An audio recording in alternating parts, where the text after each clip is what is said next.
Ouais, fait qu'être un patient au Nunavut, ça, c'est toutes les images viennent. Ben, il n'y a pas beaucoup de photos, malheureusement, mais ça vient du Nunavut. Mm. Euh, donc, première image qui représente le territoire du Nunavut divisé en 3 régions. Donc, on a la région la plus à l'est, qui est la région du Qikiqtaaluk, qu'on appelle souvent la région de Baffin, même s'il y a des communautés qui se trouvent à l'extérieur de l'île de Baffin. C'est la région la plus peuplée, à peu près la moitié de la population du territoire, donc à peu près 20 000 personnes. Puis il y a des communautés qui vont, ça va jusqu'à Grise Fiord, qui est la communauté la plus au nord, qui est sur l'île d'Ellesmere, mais il y a des communautés aussi plus vers l'ouest, comme Resolute Bay. Et c'est ça, il y a beaucoup de communautés quand même. Donc, 11 communautés. C'est des communautés qui sont seulement accessibles par avion. Il n'y a aucune route, comme dans le reste du territoire d'ailleurs. Puis c'est des communautés qui sont relatives. Ça dépend vraiment de... ça varie, là, mais il y en a qui sont quand même très peuplées avec presque 2000 personnes, comme à Igloolik. Alors qu'il y a des communautés comme Grise Fiord, où je suis en ce moment, où il y a environ 150 personnes. Donc, c'est des très petites communautés. Donc, ce que ça veut dire, c'est que pas toutes les communautés sont reliées aussi fréquemment par un avion commercial. Ce qu'on appelle un SCEDEVAC, dans le fond. Quand on transfère un patient sur un vol commercial, on dit qu'il va partir en SCEDEVAC, donc Schedule Evacuation. Donc, les communautés où il y a moins de gens vont généralement avoir un peu moins de vols commerciaux, alors que celles où il y a plus de population vont en avoir plus, ce qui a un impact sur les soins, parce que si on veut envoyer un patient en SCEDEVAC vers le sud ou vers Iqaluit, on va avoir cette option-là peut-être qui va être un peu facilitée parce qu'il y a plus de... Donc ça, c'est pour le Qikiqtaaluk. Comme je disais, on est relié avec Ottawa. Donc sur l'image suivante, vous allez voir un peu les cheminements les parcours, les centres de référence, pardon. Au centre, on a la région du Kivalliq. Donc, encore là, on a plusieurs communautés. Le centre de référence, c'est Rankin Inlet. Donc, c'est une communauté un peu plus grosse. Il y a plus de services. Et puis, c'est une communauté où on peut faire des hospitalisations.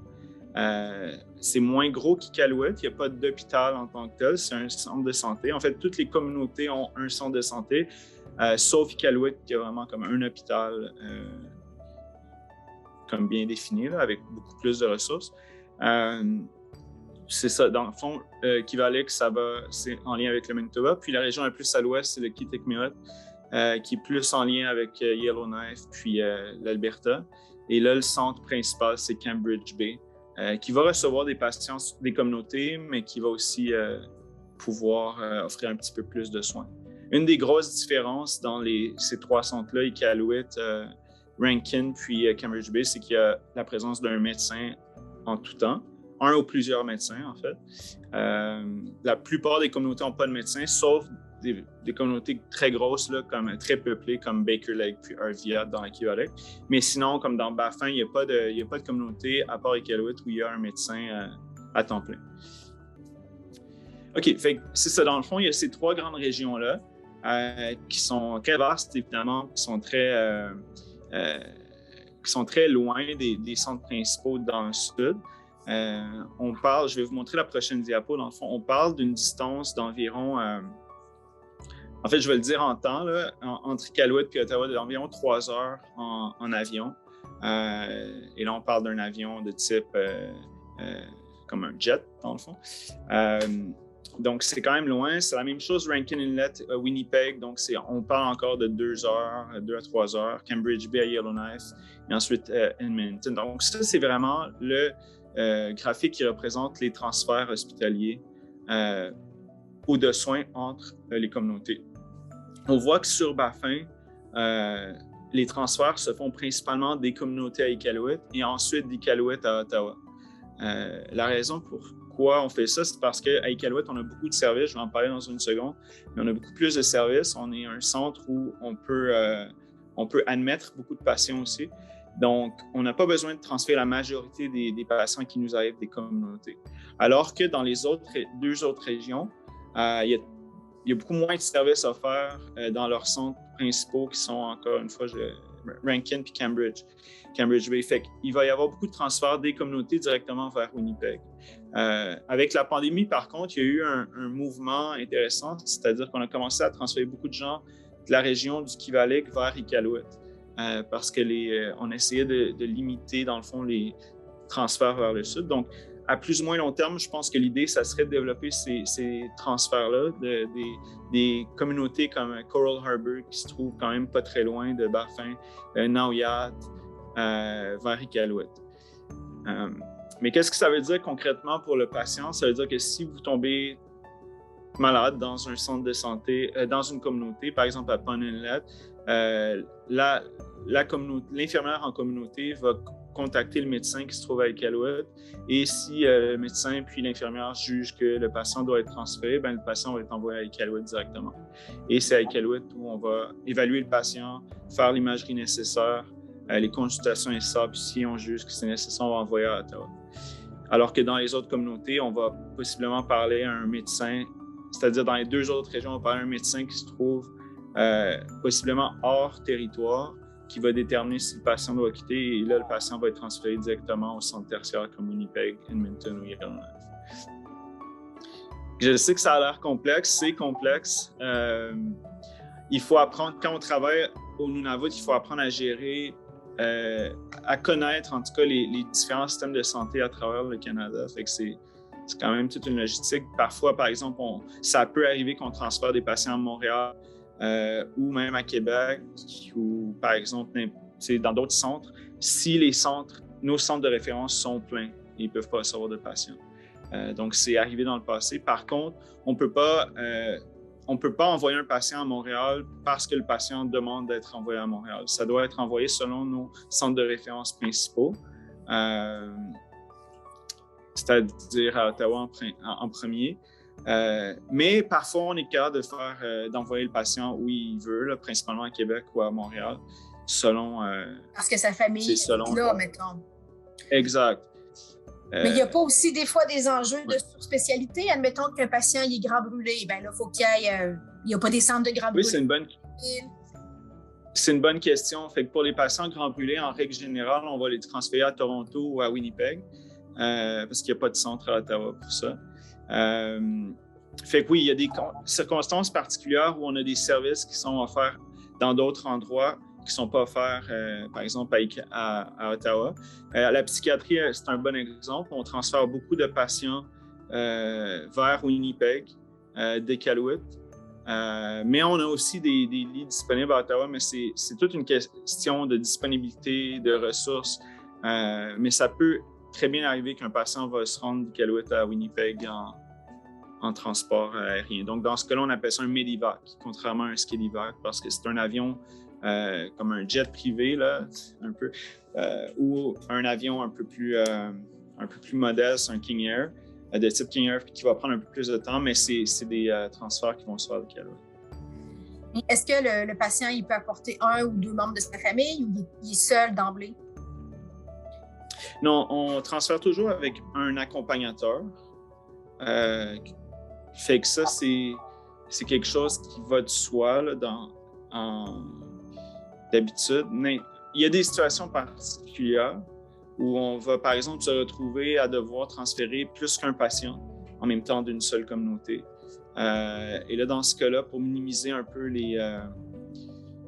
l'utilisation des ressources, on va demander au patient si son accompagnateur peut venir en avion commercial, soit le lendemain ou plus tard. Si c'est un enfant, c'est sûr, on ne fait pas ça. Là. Si n'importe qui de 18 ans et plus et des moins doit être accompagné pour venir à Iqaluit, mais ou n'importe quel transfert. Mais pour un adulte, c'est ça. Ça peut arriver occasionnellement. Mais sinon, un accompagnateur est toujours accepté dans l'avion. Il est toujours bienvenu puis il ne paye pas. Là. C'est inclus dans les services.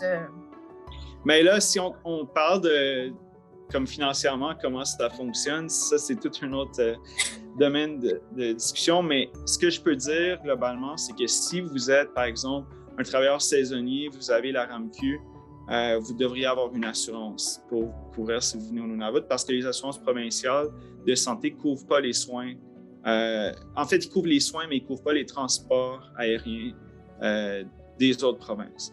Donc, si par exemple, vous êtes un travailleur de la construction, vous êtes à Pont Inlet, puis vous tombez malade, vous avez besoin d'un Medivac vers Iqaluit, vous devez avoir une assurance qui va couvrir ça, sinon ça va être à vos frais. Ben, c'est un point c'est important. Un peu comme si vous voyagez. C'est exact. C'est des montants qui sont très importants. On parle de dizaines de milliers de dollars en transfert. Donc, c'est de là l'importance d'avoir une assurance. Si vous êtes Nunavut Mi'ut, puis vous avez une assurance, l'assurance maladie du Nunavut, dans ce cas-là, par contre, vous êtes complètement couvert pour des transports aériens. Puis si vous n'êtes pas Nunavut Mi'ut encore, vous n'avez pas d'assurance maladie, mais vous travaillez par exemple pour le gouvernement ou vous travaillez pour certaines entreprises, bien, ça se peut qu'il y ait des assurances où il y a certains, on va dire, privilèges attachés avec l'emploi. Mais ça, il faut vraiment vérifier parce que c'est des zones un peu grises, puis c'est important de savoir à l'avance. Puis des fois, il va y avoir des choses d'inclus, des fois, des choses ne seront pas incluses. Par exemple, l'hôtel. Si vous êtes envoyé avec nous, on va appeler ça une escorte là, médicale. Si vous êtes envoyé avec une escorte, est-ce que l'escorte va avoir l'hôtel payé? Est-ce que l'escorte va avoir... ou même, est-ce que le patient va avoir l'hôtel si, par exemple, il est transféré à Iqaluit ou il va devoir se débrouiller? Ça, c'est des choses à vérifier toujours avant de venir au Nunavut, soit comme touriste ou comme travailleur temporaire. Intéressant. On a l'hôpital Iqaluit, dans le fond, le seul hôpital du territoire, qui s'appelle l'hôpital Kekitani Général. Bel hôpital, super moderne, avec beaucoup de... quand même très, comment je peux dire, avec des hauts standards. C'est ça, à l'hôpital, dans le fond, Jérémy, je vais répondre à ta question en disant, tu me demandais par rapport au parcours de soins. Puis, est-ce que les patients vont se présenter dans les centres de santé, je vais remettre ça ici, dans les communautés. Puis, comme je disais, les centres de santé sont principalement... sont limités en termes de ressources, fait qu'ils vont pouvoir faire certaines prises de sang, ils vont pouvoir faire certains tests des ECG, mais ils vont toujours contacter un médecin qui va se trouver à Iqaluit, à moins qu'il y ait un médecin sur place. Fait que toutes les communautés ont des visites régulières de médecins, mais c'est pas toujours le cas où il y a un médecin sur place. Je voulais juste dire ce qu'on avait comme ressources à l'hôpital à Iqaluit. Ce qui fait qu'on peut garder plus de patients dans le territoire, puis à Iqaluit, c'est qu'on a plus de services puis plus de médecins. On est environ 25 médecins de famille à temps plein, mais on a aussi l'équivalent en médecins qui sont à temps partiel. Puis, on a des spécialistes aussi. Donc, on a les médecins. La majorité des médecins sont médecins généralistes. Puis, quand je dis généraliste, c'est vraiment dans le sens le plus vrai du terme parce qu'on fait vraiment de tout. Ça va des accouchements à tout ce qui est médecine d'urgence, prise en charge. On fait des cliniques spécialisées de fractures, de tuberculose, des cliniques d'avortement aussi qu'on offre à travers le territoire. Donc, on fait ça sur place. On fait beaucoup de télémédecine. La pandémie a évidemment augmenté ça. On a des médecins de famille qui se sont surspécialisés en anesthésie, fait qu'ils font de l'anesthésie générale. Puis ça aide parce qu'on a 2 chirurgiens aussi généraux qui sont sur place. Puis ça, on a aussi un gros programme de résidence. On a jusqu'à 9 résidents en même temps qui viennent de partout à travers le Canada dans différentes spécialités. On développe un programme de psychiatrie avec des psychiatres, puis la médecine interne aussi. Puis on a aussi un gros département, je dis gros parce que c'est gros pour nous, mais c'est limité, mais on a un département de pédiatrie où on a plusieurs pédiatres qui sont à temps plein sur place. Fait que ça, ça nous permet d'admettre beaucoup plus d'enfants au Nunavut, si on doit les admettre à l'hôpital ou même de faire les suivis puis de faire les consultations. On a une grosse équipe qui n'est pas des médecins puis des infirmières, donc de physiothérapeutes, d'ergothérapeutes. On a de l'inhalothérapie, puis quand je disais, on a deux chirurgiens et 2 salles d'opération. Puis les chirurgiens généraux, ils font vraiment de tout. Ça va des colonoscopies, qui sont généralement faites par des gastroentérologues dans le sud, mais ça va de ça à des césariennes, par exemple. Donc, c'est quand même des choses qu'on a à Iqaluit qui sont quand même qui nous permettent d'offrir beaucoup de services. Puis on a des cliniques de médecine de jour. On a beaucoup de spécialistes qui visitent. Donc, à Iqaluit, ça va être des spécialistes d'Ottawa. Puis selon la disponibilité puis la demande, ils vont visiter à chaque 3 mois. Des fois, ça peut aller à chaque 4 mois.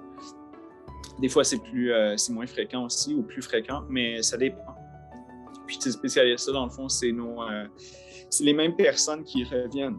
Donc, on apprend à les connaître. Ils nous font de l'enseignement quand ils viennent sur place, puis ils nous permettent ils apprennent à connaître les patients aussi.